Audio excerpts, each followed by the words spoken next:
Sveiki, mėlyjeji skorpionai, su artėjančiu gimtadieniu. Tikriausiai jums nepaslaptis, kad jūsų zodiako ženklo bijo visas zodiakas. Nes daugiau ar mažiau yra žinoma, kad jūsų ženklas kažkaip tai yra susijęs su išbandymais, su katarsiu, su kančia. Ir visa tai vardan ko?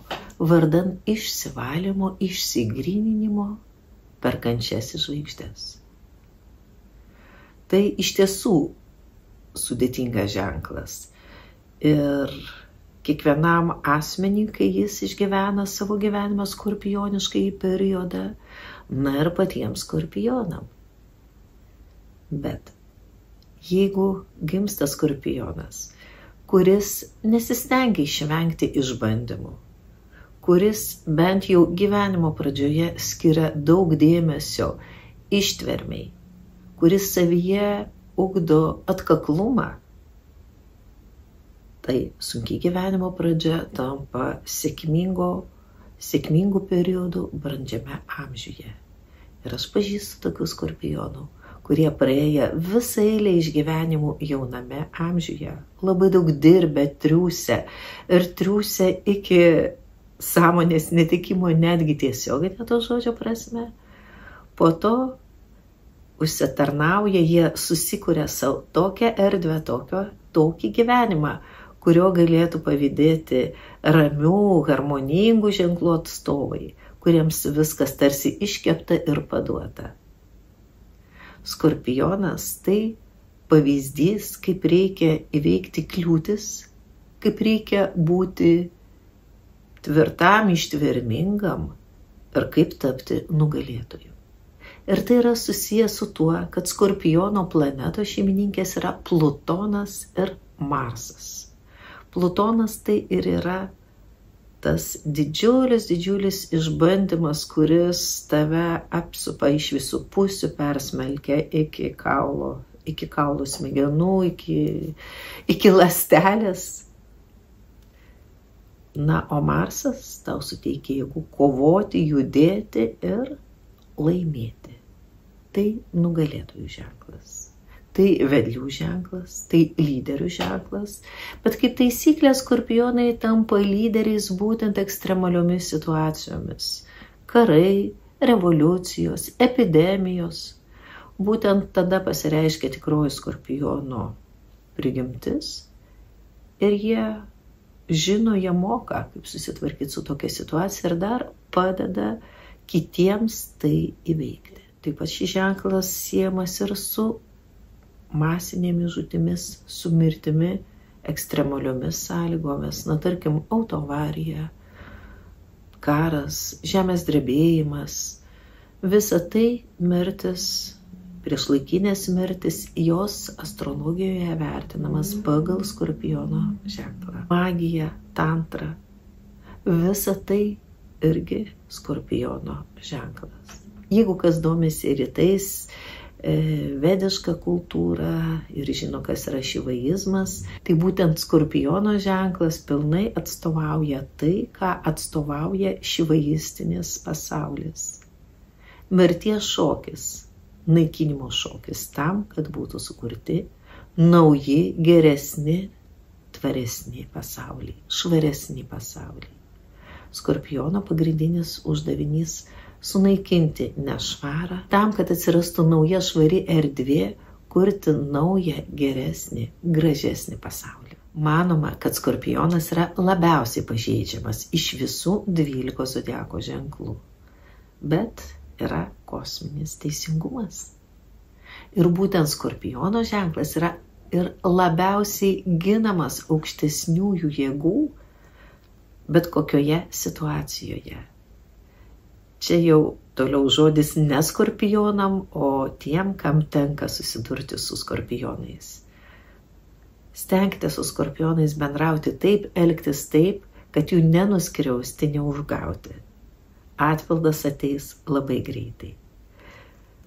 Na, galbūt šypseną sukels kaip humorą, galiu papasakoti. Kažkada, kai mokiausi pas Globą, mums pasakojo Pavelas Globa, kaip reikia konsultuoti astrologus. Jisai sakė, jeigu jūs jau Skorpionų pasakėte kažką labai negero, neskubėkite išeiti iš jo namų, neskubėkite išeiti į gatvę. Palaukite, kol Skorpionas nusiramins. Kitaip, jum išėjus plyta ant galvos greitai nukris. Na, čia galite vertinti tai kaip humorą, bet taip yra. Skorpiono skriausti negalima. Tu gausi tą kosminį atpildą. Skorpiono ženklą tikrai labai prižiūri aukštesnėsis jėgos. Jie ten viršui tikrai supranta, kaip yra sunku šio ženklo atstovam.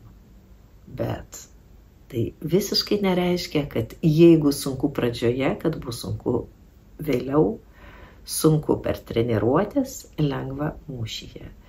Ir žinau tikrai ne vieną Skorpioną, kurių antra gyvenimo pusė laiminga, sėkminga ir harmoninga. To beje ir noriu palinkėti visiems jauniems Skorpionam neišsigąsti dabar turimų išbandymų, na, o brandaus amžiaus Skorpionam žinoti, kad jų ženklas vyresniam amžiui yra siejamas su stabilumu, harmonija ir pusiausvyros atgavimu. Jau minėjau, kad Skorpiono planetos šeimininkės tai dieninis Plutonas ir naktinis Marsas. Egzaltuojanti planeta Uranas. Uranas siejamas su charizma, siejamas su naujovėmis, permainomis, perversmais. Na ir Skorpionas kaip ir laikomas vienas iš revoliucinių ženklų, perversmo ženklų. Bet Uranas tai ir draugystė. Jeigu kas turi draugą Skorpioną, gali būti ramus. Skorpionas, pats geriausias draugas, visada ateis į nelaimę ir padės tau pasiaukojančiai. Be abejo, jie labai išradingi. Uranas tai beje superintelektas. Ir Skorpionas gali sugalvoti tokių ypatingų dalykų, kad tu tik tai stebiesi, kiek pajėgia žmogaus protas. Skorpiono ženkle depresijoje planetos tai Venera ir Mėnulis. Mėnulis yra kritusi planeta, Venera išvaryta. Tai reiškia, kad pasiekti harmoniją, ramybę, sukurti jaukius namus Skorpionui nėra lengva. Pradiniam gyvenimo etape tai yra paieškos darnių santykių, ramių laimingų namų. Bet kritusios išvarytos planetos yra atidirbamos, o kas jau kas, bet būtent Skorpiono ženklo žmonės puikiai žino, kaip atidirbinėti planetas, kaip įveikti kliūtis, kurios sukelia tam tikrą planetų padėtis. Ir Skorpionų gyvenimo pradžia ir antra pusė dažniausiai radikaliai skiriasi. Na, o kalbant linksmesnė tema, koks gali būti žavus ir smagus Skorpionų gyvenimas, tai serialas Adamsų šeima. Adamsų šeima, šitą serialą galima tiesiog dėti į chrestomatiją pradedantiesiem astrologam. Analizuojant įvykius, scenarijus šio serialo, randi visus Skorpiono ženklui būdingus požymus. Štai tarkime egzaltuojantis Uranas. Uranas planeta susijusi ne tik su charizma, su superintelektu, genialumu. Tai tiesiog planeta, kuri sako viskas taip, tik atvirkščiai. Ir štai pažiūrėkime į Mirtišę, kaip ji merkia rožės. Ko tai įsiviršų? Štai tau yra egzaltuojantis Uranas. Visa tai, ką mes matom tame seriale, yra pasakojimas apie Skorpioną. Bet pažiūrėkit, galų gale kokia tai laiminga šeima ir kaip jie puikiai gyvena, pily, viskuo aprūpinti. Kitaip kalbant, Adamsų šeima tai jau yra tie Skorpionai, kurie perėjo tam tikrus skorpioniško gyvenimo išbandymus, išlaikė skorpioniškus egzaminus ir štai dabar jie turi laimingą savo skorpionišką būtį. Čia vėlgi, čia yra šypsena ir tiesiog galiu pasakyti, kad galbūt nėra taip baisu, kaip kalbama apie Skorpiono ženklo išbandymus, kliuvinius. Čia vertėtų prisiminti lietuvių liaudies patarlę: netoks velnias baisus, kaip jį piešia. Iš tiesų nėra galbūt tai baisu ir tai blogai, nors išbandymų yra.